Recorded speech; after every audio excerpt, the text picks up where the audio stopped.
Hi ಎಲ್ರಿಗೂ ನಮಸ್ಕಾರ, welcome to my channel. ನಮ್ಮಪ್ಪ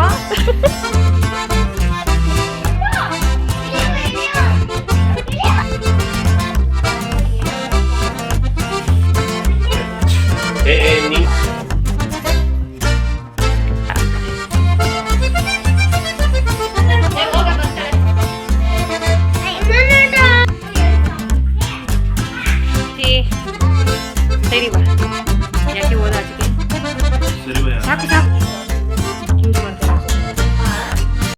ಹಾಯ್ ಎಲ್ರಿಗೂ ನಮಸ್ಕಾರ, ವೆಲ್ಕಮ್ ಟು ಮೈ ಚಾನಲ್. ಎಲ್ಲರೂ ಹೇಗಿದ್ರೆ ಎಲ್ಲರಿಗೂ ಹೊಸ ವ್ಲಾಗ್ಗೆ ವೆಲ್ಕಮ್ ಮಾಡ್ತಾ ಇದ್ದೀನಿ. ನೆಕ್ಸ್ಟ್ ಡೇ ಅಕ್ಕ, ದೀಕ್ಷಿ, ಭಾವ 3 ಜನ ಕೂಡ ಬಂದರು. ಅವ್ರ ಕಾರಲ್ಲೇ ಕೂತ್ಕೊಂಡು ಎಲ್ಲರೂ ಕೂಡ ಆಟ ಆಡ್ತಾಯಿದ್ರು. ಒಂದು ದಿನ ಜೊತೇಲಿ ಇದ್ದಿದ್ದು ಎಷ್ಟು ಖುಷಿ ಕೊಡ್ತು ಅಂತ ಅಂದರೆ, ಒಂದೊಂದು ಗಂಟೆನೂ ಟೈಮ್ ಹೇಗೋಯ್ತು ಅಂತಲೇ ಗೊತ್ತಾಗಲಿಲ್ಲ. ನಾವಂತೂ ಗಡಿಯಾರನೇ ನೋಡ್ತಾ ಇದ್ವಿ, ಅಯ್ಯೋ ಇಷ್ಟು ಬೇಗ ಟೈಮ್ ಆಯಿತಾ ಅಂತ. ಇವತ್ತು ಸಂಜೆ ಎಲ್ಲರೂ ಕೂಡ ಹೊರಡೋ ಪ್ಲ್ಯಾನ್ ಇತ್ತು. ಕೆಲವು ಕಾರಣಗಳಿಂದ ನಾನಿವತ್ತು ಸಂಜೆ ಹೋಗಲಿಲ್ಲ. ನೆಕ್ಸ್ಟ್ ಡೇ ಬೆಳಗ್ಗೆ ಹೋಗೋಣ ಅಂತ ಅಂದ್ಕೊಂಡು ನಾನು ಉಳ್ಕೊಂಡೆ. ಅಕ್ಕ, ಭಾವ, ದೀಕ್ಷಿ ಇವತ್ತು ನೈಟ್ ಹೋಗ್ತಾರೆ. ಅದೇ ಬೇಜಾರಾಗ್ತಾಯಿತ್ತು. ಬರುವಾಗ ಖುಷಿಯಿಂದ ಕಾಯ್ದಿರ್ತೀವಿ ಬರ್ತಾರೆ ಅಂತ, ಹೋಗುವಾಗ ಅಷ್ಟೇ ಬೇಜಾರಾಗ್ತಾ ಇರುತ್ತೆ, ಇವಾಗ ಕಳಿಸ್ಬೇಕಲ್ಲ ಅಂತ, ಮತ್ತೆ ನೋಡೋದು ಯಾವಾಗ ಅಂತ ಅನ್ನಿಸ್ತಾ ಇರುತ್ತೆ. ಅಷ್ಟು ಖುಷಿ ಕೊಡುತ್ತೆ ಜೊತೇಲಿದ್ದಾಗ. ಅಕ್ಕದು ನಂದು ಹೇಳ್ಬೇಕು ಅಂದರೆ ಒಂಥರ ಸ್ಪೆಷಲ್ ಬಾಂಡ್ ಅಂತಲೇ ಹೇಳ್ಬೋದು. ಏನೋ ಒಂಥರ ಎಷ್ಟು ದಿನ ಜೊತೇಲಿದ್ರೂ ಇದ್ದಂಗಂತೂ ಅನಿಸಲ್ಲ. ನನಗೇನಾದ್ರೂ ಖುಷಿ ಆದಾಗ ನನ್ನಷ್ಟೇ ಯಾರಾದ್ರೂ ಖುಷಿ ಪಡ್ತಾರೆ ಅಂತ ಅಂದರೆ ಅದು ನೆಕ್ಸ್ಟ್ ಅಮ್ಮನೇ ಆಗಿರುತ್ತೆ. ಆ ಸ್ಥಾನದಲ್ಲಿ ನನ್ನ ಅಕ್ಕನೂ ಕೂಡ ಇದ್ದಾರೆ. ನಾನು ಚೆನ್ನಾಗಿದ್ದಾಗ ನನ್ನ ಅಮ್ಮ ಎಷ್ಟು ಖುಷಿ ಪಡ್ತಾರೆ ಅಷ್ಟೇ ಖುಷಿ ನನ್ನ ಅಕ್ಕನೂ ಕೂಡ ಪಡ್ತಾರೆ. ನನಗೇನಾದ್ರೂ ಬೇಜಾರಾಯಿತು ಅಂದರೆ ನನ್ನ ಅಮ್ಮ ಎಷ್ಟು ಬೇಜಾರು ಪಡ್ಕೊಳ್ತಾರೆ ಅಷ್ಟೇ ಬೇಜಾರು ನನ್ನ ಅಕ್ಕನಿಗೂ ಕೂಡ ಆಗುತ್ತೆ. ನನ್ನ ಅಮ್ಮನ ಸ್ಥಾನ ಇನ್ನೊಬ್ರು ಯಾರಾದ್ರೂ ತುಂಬ್ತಾರೆ ಅಂದರೆ ಅದು ನನ್ನ ಅಕ್ಕನೇ ಆಗಿರುತ್ತೆ. ಚಿಕ್ಕವರಿದ್ದಾಗಿಂದನೂ ಗಲಾಟೆ ಮಾಡಿದ್ದೀವಿ. ಇನ್ನೇನು ಅಕ್ಕ ತಂಗಿ ಅಣ್ಣ ತಮ್ಮ ಅಂತಂದರೆ ಜಗಳ ಇರುತ್ತೆ, ಮುನ್ಸಿರುತ್ತೆ, ಕೋಪ ಇರುತ್ತೆ, ಪ್ರೀತಿ ಇರುತ್ತೆ. ನಮ್ಮಲ್ಲಿ ಎಲ್ಲ ಥರದ್ದು ಇದೆ, ಎಲ್ಲದಕ್ಕೂ ಮೀರಿದ ಪ್ರೀತಿ ಇದೆ. ಬೆಳಗ್ಗೆ ತಿಂಡಿಗೆ ನಾನಿಲ್ಲಿ ನಿಂಬೆಹಣ್ಣಿನ ಚಿತ್ರಾನ್ನ ಮಾಡ್ತಾಯಿದ್ದೀನಿ, ಅಕ್ಕ ಬೋಂಡ ಮಾಡ್ತಾಯಿದ್ದಾರೆ. ನನಗೋಸ್ಕರ ಎಷ್ಟೊಂದು ಸ್ಯಾಕ್ರಿಫೈಸ್ ಮಾಡಿದ್ದಾರೆ. ಇಬ್ಬರಿಗೂ ಕಂಪೇರ್ ಮಾಡಿದರೆ ನಾನು ಅವರಿಗೋಸ್ಕರ ಮಾಡಿರೋದು ತುಂಬಾ ಕಡಿಮೆ. ಆದರೆ ನನಗೋಸ್ಕರ ಅವರು ಚಿಕ್ಕ ಪುಟ್ಟ ವಿಷಯಗಳಲ್ಲಿ ಅಡ್ಜಸ್ಟ್ ಮಾಡ್ಕೊಳ್ಳೋದಾಗಿರ್ಬೋದು. ನಾನು ಆ ಥರ ಇಲ್ಲವೇ ಇಲ್ಲ. ಇವಾಗ ನನಗೇನು ಯೋಚನೆ ಮಾಡಿದ್ರು ಅನಿಸುತ್ತೆ ನಾನು ಆ ಥರ ಇದ್ನ ಅಂತ. ನನಗೋಸ್ಕರ ಸಿಕ್ಕಾಪಟ್ಟೆ ಹೊಂದ್ಕೊಂಡು ಹೋಗಿದ್ದಾರೆ ಅಂತಲೇ ಹೇಳ್ಬೋದು. ನನ್ನ ಖುಷಿ ಪಟ್ಟರೆ ಅವ್ರಿಗೆ ಖಂಡಿತವಾಗಿಯೂ ಖುಷಿ ಆಗುತ್ತೆ. ನನಗೆ ಬೇಜಾರಾಗಿದ್ದರೆ ಅವ್ರಿಗೆ ಬೇಜಾರಾಗುತ್ತೆ. ನಾನೇನಾದ್ರೂ ಬೇಜಾರಲ್ಲಿ ಫೋನಲ್ಲಿ ಬೇಜಾರವಾಗಿ ಮಾತಾಡಿದರೆ ಅದೆಷ್ಟು ಸಲ ಫೋನ್ ಮಾಡಿ ಯಾಕೆ, ಏನಾಯಿತು, ಹೇಳು ಅಂತ ಕಂಟಿನ್ಯೂಸ್ ಆಗಿ ಕೇಳ್ತಾನೆ ಇರ್ತಾರೆ. ನಾನು ಇರೋವರೆಗೂ ನಮ್ಮ ಬಾಂಡಿಂಗ್ ಇದೇ ಥರ ಇರಬೇಕು ಅಂತ ನಾನು ದೇವರಲ್ಲಿ ಕೇಳ್ಕೊಳ್ತೀನಿ. ಹಾಯ್ ಎಲ್ರಿಗೂ ನಮಸ್ಕಾರ, ವೆಲ್ಕಮ್ ಟು ಮೈ ಚಾನಲ್. ಎಲ್ಲರೂ ಹೇಗಿದ್ರೆ ಎಲ್ಲರಿಗೂ ಹೊಸ ವ್ಲಾಗ್ಗೆ ವೆಲ್ಕಮ್ ಮಾಡ್ತಾ ಇವತ್ತಿನ ಈ ಪುಟಾಣಿ ವ್ಲಾಗನ್ನು ಸ್ಟಾರ್ಟ್ ಮಾಡ್ತಾ ಇದ್ದೀನಿ. ಈ ವ್ಲಾಗ್ ನಿಮಗೆ ಇಷ್ಟ ಆದರೆ ಲೈಕ್ ಮಾಡಿ, ಶೇರ್ ಮಾಡಿ. ಪ್ಲೀಸ್ ನಮ್ಮ ಚಾನಲ್ಗೆ ಯಾರು ಸಬ್ಸ್ಕ್ರೈಬ್ ಆಗಿಲ್ಲ ಸಬ್ಸ್ಕ್ರೈಬ್ ಮಾಡ್ಕೊಂಡು ಸಪೋರ್ಟ್ ಮಾಡಿ ಅಂತ ಕೇಳ್ಕೊಳ್ತಾ ಇದ್ದೀನಿ. ಇದು ಅಮ್ಮನ ಮನೇಲಿ ಎರಡನೇ ವ್ಲಾಗ್ ಆಗಿರುತ್ತೆ, 2ನೇ ದಿನದ ವ್ಲಾಗ್ ಇದು. ಇವತ್ತು ಊರಿಗೆ ಹೋಗಬೇಕಿತ್ತು, ಹೋಗೋಣ ಅಂತ ಅಂದ್ಕೊಂಡಿದ್ವಿ. ನೋಡೋಣ ಹೇಗಾಗುತ್ತೆ ಅಂತ. ಟೈಮ್ ಅಂತೂ ಹೇಗೆ ಹೋಗ್ತಾ ಇದೆ ಅಂತಲೇ ಗೊತ್ತಾಗ್ತಾ ಇಲ್ಲ. ಒಂದೊಂದು ಗಂಟೆನೋ 1 ನಿಮಿಷ ಥರ ಪಟ್ಟನ್ ಪಾಸ್ ಆಗ್ತಾ ಇದೆ. ಇದ್ದಂಗೆ ಅನಿಸಿಲ್ಲ. ಅಕ್ಕ ನೆನ್ನೆ ಬಂದರು, ಇವತ್ತು ಹೊರಟ್ರು. ನಾವು ಇವತ್ತು ಹೋಗೋಣ ಅಂತ ಅಂದ್ಕೊಂಡಿದ್ದೀವಿ. ಇವತ್ತು ಹೊರಡ್ತಾರೆ ಅಕ್ಕ. ಇದ್ದಂಗಂತೂ ಒಂದು ಸಲನೂ ಅನಿಸಿಲ್ಲ. ನೆನ್ನೆ ಸಂಜೆ ಬಂದರು, ಸಂಜೆ ಅಲ್ಲ ನೈಟ್ 9:15 ಆಗಿತ್ತು ಬಂದಾಗ. ಇವತ್ತೆಲ್ಲ ಸಂಜೆ ಹೊರಡ್ತಾರೆ. ಮಗನಿಗೆ ರಜಾ ಇಲ್ಲ, ಅಕ್ಕನಿಗೆ ರಜಾ ಇಲ್ಲ, ಕೆಲ್ಸಕ್ಕೆ ಹೋಗಬೇಕು, ಅವನೊಂದು ಸ್ಕೂಲಿಗೆ ಕಳಿಸ್ಬೇಕು. ಹಾಗಾಗಿ ಇರ್ತಾ ಇಲ್ಲ. ನಾವು ಕೂಡ ಇವಾಗ ಹೇಗಾಗುತ್ತೆ ನೋಡಬೇಕು.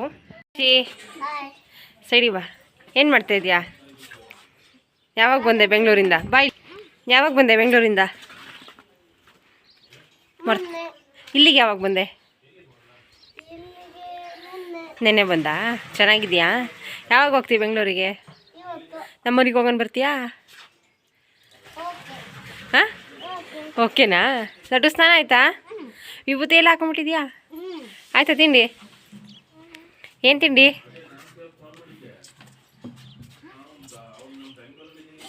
ಚಿತ್ರಾನ್ನ. ನಿಂಗೆ ಗೊತ್ತಿಲ್ಲ, ಹಾಕೊಂಗೆ ಕೇಳಿಸ್ಕೊಂತೀಯಾ? ಬಾಯ್. ತಿಂಡಿ ಎಲ್ಲ ಮಾಡಿ ಎಲ್ಲ ಕೆಲಸ ಮುಗಿಲಿ ಅಂತ ಬೋಂಡ ಮಾಡಿರಲಿಲ್ಲ. ಬೋಂಡ ಬಿಸಿ ಇದ್ದಾಗೇನೆ ತಿಂದರೆ ಚೆನ್ನಾಗಿರುತ್ತೆ. ರೈಸ್ ಆರೋದಕ್ಕೆ ಇಟ್ಟಿದ್ದೀನಿ. ಮಿಕ್ಸ್ ಮಾಡೋದಕ್ಕೆ ಅಂತ ಬಿಸಿ ಇದ್ದಾಗಲೇ ಮಿಕ್ಸ್ ಮಾಡಿದರೆ ಅದು ಮೆತ್ತಗಾಗ್ಬಿಡುತ್ತೆ ಅಂತ. ಅಕ್ಕ ತುಂಬ ಚೆನ್ನಾಗಿ ಬೋಂಡ ಮಾಡ್ತಾರೆ. ಅಂದರೆ ಒಬ್ಬೊಬ್ಬರು ಮಾಡೋ ರೀತಿ ಒಂದೊಂದು ಥರ ಇರುತ್ತೆ. ಇವಾಗ ನಾನು ಮಾಡೋ ಟೇಸ್ಟೇ ಬೇರೆ, ಅಮ್ಮ ಮಾಡೋದೇ ಬೇರೆ, ಅಕ್ಕ ಮಾಡೋದೇ ಬೇರೆ, ದೊಡ್ಡಮ್ಮ ಮಾಡೋದೇ ಬೇರೆ. ಈ ಥರ ಒಬ್ಬೊಬ್ಬರು ಮಾಡೋ ಥರನೇ ಬೇರೆ. ಅಂದರೆ ಎಲ್ಲರೂ ಒಂದೇ ಇಂಗ್ರೀಡಿಯೆಂಟ್ಸ್ ಹಾಕಿ ಮಾಡಿರ್ತಾರೆ, ಆದರೂ ಕೂಡ ಅವ್ರು ಮಾಡೋ ರೀತಿಯಲ್ಲಿ ಟೇಸ್ಟ್ ತುಂಬಾ ಡಿಫ್ರೆನ್ಸ್ ಇರುತ್ತೆ. ಒಬ್ಬೊಬ್ರದ್ದು ಒಂದೊಂದು ಥರ. ಈ ಫೋಟೋ ನೋಡಿ ತುಂಬ ಹಳೇದು ಇದು. ಅಳ್ಕಟ್ಟಾಗಿಸಿ ಇಟ್ಟಿರ್ತಾರಲ್ಲ ಅದು ನಂಗೆ ಫೋಟೋ ಬೇಕು ತೆಕ್ಕೊಳ್ಳೋಣ ಅಂತ ಹೋಗಿ ಫೋಟೋ ಹೊಡೆದಾಕ್ತೆ. ಗಾಜಿಗೆ ಅದು ಫೋಟೋ ಅಂಟಿಸ್ಬಿಟ್ಟಿದ್ರು, ಹಾಗಾಗಿ ಅದು ನೀಟಾಗಿ ತೆಗೆಯೋದಕ್ಕೆ ಬರಲಿಲ್ಲ. ಅಷ್ಟು ಉಳ್ಕೊಂಡಿದ್ದೆ, ನೆನಪಿಗಿದೆ. ಅದು ಯಾರು ಅಂತ ಕಮೆಂಟಲ್ಲಿ ತಿಳಿಸಿ, ಆ ಫೋಟೋದಲ್ಲಿ ಇರೋರು ಯಾರು ಅಂತ. ನೆಕ್ಸ್ಟ್ ವ್ಲಾಗಲ್ಲಿ ನೀವು ಕರೆಕ್ಟಾಗಿ ಹೇಳಿದ್ದೀರಾ ಅಥವಾ ತಪ್ಪಾಗಿ ಹೇಳಿದ್ದೀರಾ, ನಾನು ಅದು ಯಾರು ಅಂತ ತಿಳಿಸ್ತೀನಿ. ನೀವು ಕರೆಕ್ಟಾಗಿ ಗೆಸ್ ಮಾಡ್ತೀರಾ ಅಂತ ನಾನು ಅಂದ್ಕೊಂಡಿದ್ದೀನಿ. ನೋಡೋಣ ಎಷ್ಟು ಜನ ಕರೆಕ್ಟಾಗಿ ಗೆಸ್ ಮಾಡ್ತಾರೆ ಅಂತ. ಅಮ್ಮ ಪೂಜೆ ಮಾಡ್ತಾಯಿದ್ರು. ನೆನ್ನೆ ಹೂವಿತ್ತು, ಹೂವೆಲ್ಲ ಕಟ್ಟಿ ರೆಡಿ ಮಾಡಿ ಇಟ್ಟಿದ್ವಿ. ಪೂಜೆಗೆಲ್ಲ ಸರಿ ಹೋಗುತ್ತೆ ಅಂತ ಮನೆ ಕ್ಲೀನ್ ಮಾಡಿಕೊಂಡು ಒಂದು ಸಲ ಪೂಜೆ ಮಾಡಿಬಿಟ್ರೆ ಮನೇಲಿ ಏನೋ ಒಂಥರ ಪಾಸಿಟಿವ್ ವೈಬ್ಸ್ ಇರುತ್ತೆ ಅಂತ ನನಗೆ ಯಾವಾಗಲೂ ಫೀಲ್ ಆಗುತ್ತೆ. ಪೂಜೆ ಆಗಿಲ್ಲ ಅಂತ ಅಂದರೆ ಅಯ್ಯೋ ಇನ್ನೂ ಪೂಜೆ ಆಗಿಲ್ವಾ ಅಂತ ಅನ್ನಿಸ್ತಾನೆ ಇರುತ್ತೆ. ಪ್ರತಿದಿನ ವಾರದ ಥರ ಮಾಡಿಲ್ಲ ಅಂತಂದ್ರೂ ಒಂದು ಹೂವಿಟ್ಟು ಧೂಪ ಹಾಕಿ ಪೂಜೆ ಮಾಡೋದಾಗಲಿ, ಪೂಜೆ ಅಂತೂ ಆಗಬೇಕು.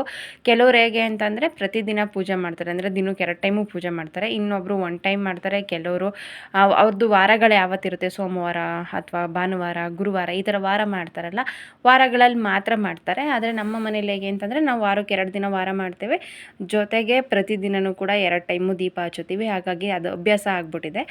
ಪೂಜೆ ಎಲ್ಲ ಮುಗಿಸಿ ಇವಾಗ ಎಲ್ಲರೂ ಕೂಡ ಬಾಳೆದೆಲೆಯಲ್ಲಿ ಊಟ ಮಾಡಬೇಕು ಅಂತ ತುಂಬ ಆಸೆ. ಎಲ್ಲರೂ ಕೂಡ ಬೆಳಗ್ಗೆ ಬಾಳೆದೆಲೆಯಲ್ಲಿ ತಿಂಡಿ ತಿಂದ್ವಿ. ಮಧ್ಯಾಹ್ನ ಅಮ್ಮ ಒಬ್ಬಟ್ಟು ಮಾಡಿರಿ ಅಂತ ಹೇಳ್ತಾನೆ ಇದ್ರು. ಬೇಡ, ಒಬ್ಬಟ್ಟು ಮಾಡೋದಕ್ಕೆ ಹೋದರೆ ಇಡೀ ದಿನ ಅದರಲ್ಲೇ ಟೈಮ್ ಹೋಗುತ್ತೆ, ಬೇಡ ಅನ್ನ ಸಾಂಬಾರು ಮಾಡೋಣ ಅಂತ. ರೈಸ್ಗೆ ಇಟ್ಟು ಸಾಂಬಾರೆಲ್ಲ ಆಗಿತ್ತು. ಅಪ್ಪ ನಂಗೆ ಮೆಂತ್ಯ ಸೊಪ್ಪಿನ ಚಪಾತಿ ತಿನ್ಬೇಕಂತ ಅನ್ನಿಸ್ತಾ ಇದೆ, ನೀನು ಮಾಡಿಕೊಟ್ಟೇ ಇಲ್ಲ ಅಂತ ಹೇಳ್ತಾಯಿದ್ರು. ಹಾಗಾಗಿ ಮೆಂತ್ಯ ಸೊಪ್ಪಿನ ಚಪಾತಿನೂ ಕೂಡ ಮಾಡಿದ್ವಿ. ಸ್ವಲ್ಪ ಮೆಂತ್ಯ ಸೊಪ್ಪು ಹಾಗೇನೂ ಕೂಡ ಚಪಾತಿ ಮಾಡಿದ್ವಿ. ಮತ್ತು ಸಂಜೆಯಿಂದ ಅವ್ರು ಹೊರಟರು, ನಾನು ವೀಡಿಯೋ ಮಾಡೋದಕ್ಕಾಗಲಿಲ್ಲ. ನನಗೆ ಜಾಸ್ತಿ ವೀಡಿಯೋ ಮಾಡಬೇಕಂತ ಅನಿಸಿಲ್ಲ. ಯಾಕೆ ಅಂತಂದರೆ ಜಾಸ್ತಿ ದಿನ ಇರೋದಾದರೆ ಖುಷಿಯಿಂದ ಮಾಡ್ತಾಯಿದ್ವಿ. ನಾವು ಚೆಂದ ಕುತ್ಕೊಂಡು ಮಾತಾಡಿದ್ವಿ. ಟೈಮ್ ಹೇಗೋಯ್ತು ಅಂತಲೇ ಗೊತ್ತಾಗಲಿಲ್ಲ. ಸಂಜೆ ಹೊರಟರು. ನೆಕ್ಸ್ಟ್ ಡೇ ಇವಾಗ ನಾವು ಕೂಡ ಹೊರಡ್ತಾ ಇದ್ವಿ. ಲಡ್ಡು ಸೊಟ್ರು ಹಾಕೊಂಡು ಓಡಾಡ್ತಾ ಇದ್ದಾಳೆ. ಅಮ್ಮನಿಗಂತೂ ಬೇಜಾರು, ಬರ್ತೀರಾ ಅಂತ ಕಾಯ್ತಾ ಇದ್ವಿ. 2 ದಿನ ಇದ್ದಂಗೆ ಅನಿಸಿಲ್ಲ, ಅಲ್ಲೇ ಹೊರಟಿದ್ದೀರಾ ನೀವು ಅಂತ. ಎಷ್ಟು ದಿನ ಇದ್ರೂ ಅದೇ ಹೇಳ್ತಾರೆ. ನನಗೂ ಕೂಡ ಅದೇ ಅಂತ ಅನಿಸುತ್ತೆ. ವಾರ ಇದ್ದಾಗಲೂ ಕೂಡ ವಾರ ಇದ್ದಂಗೆ ಅನಿಸೋದೇ ಇಲ್ಲ. ಅಂದರೆ ಮತ್ತೆ ವಾಪಸ್ ಊರಿಗೆ ಬಂದಮೇಲೆ ಒಂದು 2 ದಿನ ಆದಮೇಲೆ ಸರಿ ಹೋಗುತ್ತೆ. ಆದರೆ ಬಿಟ್ಟು ಬರುವಾಗ ಸಿಕ್ಕಾಪಟ್ಟೆ ಬೇಜಾರಾಗ್ತಾ ಇರುತ್ತೆ, ಅವರಿಗೂ ಕೂಡ ನನಗೂ ಕೂಡ. ನೆಕ್ಸ್ಟ್ ಡೇ ಬಸ್ಸಿಗೆ ಹೋಗೋಣ ಅಂತ ಹೊರಡ್ತಾ ಇದ್ವಿ. 2 ದಿನ ಇದ್ರೂ ವಾರ ಇದ್ರೂ ಮತ್ತೆ ವಾಪಸ್ ನಮ್ಮೂರು ನಮ್ಮ ಮನೆ ಅಂತ ಬರಲೇಬೇಕು. ಆಮೇಲೆ ಮತ್ತೆ ಬಸ್ಸಿಗೆ ಇಳಿದ್ರೆ ಇನ್ನೊಂದು ಹತ್ರ ಇಳಿದು ಮತ್ತೆ ಬಸ್ಸಿಗೆ ಹತ್ತಬೇಕು, ಸರಿ ಹೋಗೋದಿಲ್ಲ ಅಂತ ಗೇಟ್ಗೆ ಹೋದ್ವಿ ಬೈಕಲ್ಲೇ. ಅಲ್ಲಿಂದ ಬಸ್ಸಿಗೆ ಹತ್ತಿದ್ರೆ ಸೀದಾ ನಾವಿರುವ ಸ್ಟಾಪಿಗೆ ಇಳಿಬೋದು. ಮತ್ತು ಅಲ್ಲಿಗೆ ಬೈಕಲ್ಲಿ ಬಂದು ನನ್ನ ಹಸ್ಬೆಂಡ್ ಕರ್ಕೊಂಡು ಬರ್ತಾರೆ. ಅಲ್ಲಿಂದ ಬಸ್ಸಿಗೆ ಬಂದ್ವಿ. ಬಸ್ ಬೇಗ ಸಿಕ್ಕಿದ್ರಿಂದ ಜಾಸ್ತಿ ಏನು ಕಾಯ್ದಂಗೆ ಏನು ಅನಿಸಿರಲಿಲ್ಲ. ಬೇಗನೆ ಬಂದ್ವಿ. 1-3 ಗಂಟೆ ಅಷ್ಟರಲ್ಲೆಲ್ಲ ಇಲ್ಲಿಗೆ ಬಂದಿದ್ವಿ. ಈ ಕಡೆಯಿಂದ ಹೋಗ್ಬೇಕಾದ್ರೆ ತುಂಬ ಕಷ್ಟಪಡ್ಕೊಂಡು ಹೋದ್ವಿ, ಬಸ್ಸು ಸಿಗ್ದಲೆ. ಆ ಕಡೆಯಿಂದ ಪರವಾಗಿಲ್ಲ, ಫೋನ್ ಮಾಡಿದ್ವಿ, ನಾನು ಬರೋ ಅಷ್ಟರಲ್ಲಿ ಬಂದಿದ್ರು. ಅಲ್ಲಿಂದ ಇವಾಗ ಬೈಕಲ್ಲಿ ಹೋಗ್ತಾ ಇದ್ದೀವಿ. ಪ್ರತಿ ಸಲನೂ ಬೆಳಗ್ಗೆ ಹೋಗ್ತೀವಿ ಅಂತಂದರೆ ಅಮ್ಮ ತಿಂಡಿ ಏನಾದ್ರೂ ಮಾಡಿ ಕೊಟ್ಟು ಕಳಿಸ್ತಾರೆ. ಅಲ್ಲಿಗೆ ಹೋದಾಗ್ಲೇ ಲೇಟ್ ಆಗಿರುತ್ತೆ. ಏನು ತಿಂಡಿ ಮಾಡ್ತೀಯಾ, ನಿನಗೆ ಕೆಲಸನೇ ಜಾಸ್ತಿ ಇರುತ್ತೆ ಅಂತ ತಿಂಡಿ ಎಲ್ಲ ಅವರೇ ಮಾಡಿ ಕೊಟ್ಟು ಕಳಿಸ್ತಾರೆ. ಈ ಸಲ ದೋಸೆ ಬ್ಯಾಟರ್ ತೊಗೊಂಡು ಬಂದಿದ್ದೀನಿ. ಖಾರ ಚಟ್ನಿ ಎಲ್ಲ ಮಾಡಿ ಅಲ್ಲಿಂದನೇ ಕೊಟ್ಟು ಕಳಿಸಿದ್ದಾರೆ. ದೋಸೆ ಬಿಸಿದು ಇಲ್ಲಿ ಬಂದಮೇಲೆ ಹಾಕ್ಕೊಟ್ರಾಗುತ್ತೆ ಅಂತ ಬ್ಯಾಟರ್ ತೊಗೊಂಡು ಬಂದಿದ್ದೀನಿ. ನಿತ್ಯಗೂ ಕೂಡ ಸ್ಕೂಲಿಗೆ ಲೇಟ್ ಆಗುತ್ತೆ. ಹಾಗಾಗಿ ಫಸ್ಟು ಇವಾಗ ಬಂದ ತಕ್ಷಣ ಏನು ಕ್ಲೀನಿಂಗ್ ಕೆಲಸ ಏನೂ ಕೂಡ ಮಾಡಿಲ್ಲ. ಫಸ್ಟು ತಿಂಡಿ ಹಾಕ್ಕೊಡ್ತಾ ಇದ್ದೀನಿ. ಲೇಟಾಗಿತ್ತು, ಅಲ್ಲಿ 9:30 ಆಗಿತ್ತು. ಹಾಗಾಗಿ ತಿಂಡಿ ಮಾಡಿದೆ. ಅಮ್ಮ ಸ್ವಲ್ಪ ಬೆಣ್ಣೆ ಕೊಟ್ಟು ಕಳಿಸಿದ್ರು. ಆದ್ರೂ ಕೂಡ ತುಪ್ಪ ಕಾಯಿಸೋಣ, ಹಾಗೆ ಇಟ್ಟರೆ ಹಾಳಾಗುತ್ತೆ ಅಂತ ಸ್ವಲ್ಪ ತುಪ್ಪ ಇತ್ತು. ಹಾಗಾಗಿ ಇನ್ನೊಂದು ಸ್ವಲ್ಪ ಮತ್ತೆ ಕಾಯಿಸ್ತಾ ಇದ್ದೀನಿ. ಬೆಣ್ಣೆ ಇಟ್ಟರೆ ಜಾಸ್ತಿ ದಿನ ಇಡೋದಕ್ಕಾಗೋದಿಲ್ಲ ಅಂತ. ಇವತ್ತಿನ ವ್ಲಾಗ್ ಇದಾಗಿತ್ತು. ಇಷ್ಟ ಆಗಿದೆ ಅಂತ ಭಾವಿಸ್ತೀನಿ. ಇಷ್ಟ ಆದರೆ ಲೈಕ್ ಮಾಡಿ, ಶೇರ್ ಮಾಡಿ. ಪ್ಲೀಸ್ ನಮ್ಮ ಚಾನಲ್ಗೆ ಯಾರು ಸಬ್ಸ್ಕ್ರೈಬ್ ಆಗಿಲ್ಲ, ಸಬ್ಸ್ಕ್ರೈಬ್ ಮಾಡ್ಕೊಂಡು ಸಪೋರ್ಟ್ ಮಾಡಿ. ಸಿಗ್ತೀನಿ ಮುಂದಿನ ಹೊಸ ವ್ಲಾಗಲ್ಲಿ. Thank you.